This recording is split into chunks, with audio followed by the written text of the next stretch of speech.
Vorm endal on hetkel hea, füüsiline vorm on hea, palju häid mänge on suvel nüüd mängitud ja eelseisev mängu ajal, et igale mängule lähed selle eesmärgiga, et mäng võita ja samamoodi ka nüüd.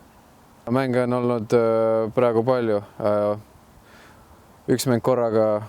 Eile siis kogunesime hotelli pühapäeval ja on piisavalt aega, et olla maksimaalselt valmis selleks suureks mänguks. Esimesed meeleolud kindlasti väga positiivsed ja rõõmsad, et näeb mehi, keda ei ole mõnda aega näinud ja selline suur, väga kihvt mäng ees ootamas, et ootame kõik väga huviga seda mängu. Belgias nii palju ma ei mänginud, aga ma õppisin sellest perioodist palju, et selles mõttes kindlasti tuli mulle kasuks igas mõttes nii jalgpalliväljakul kui ka väljaspool seda, aga ma arvan, et mingit seost nüüd selle perioodiga ja nüüd selle eelseisev mänguga nagu ei ole.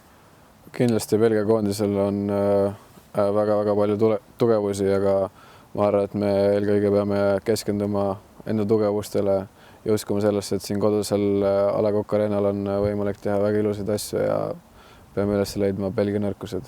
Kuna ma ise olen ründaja, siis ma jälgin väga hoolega, kuidas mängib Lukaku, et mulle väga-väga meeldib see, kuidas ta liigub, kuidas ta suudab palli hoida, et minu arust on üks maailma parimaid ründajaid hetkel. Kindlasti need õhtud on erilised, et selline riik nagu Belgia, et see on eriline, kui nad tulevad siia mängima. Me peame võtma sellest mängust maksimumi ja loodan, et kogu A. Le Coq Arena on täis, et siin ei ole ühtegi tühja kohta, kui muidugi niimoodi tohib praeguste reeglite järgi, et ma ei tea päris täpselt. Ennustused ma jätan teistele inimestele, võib-olla teie saidi külastajatele, et nad oskavad neid asju paremini.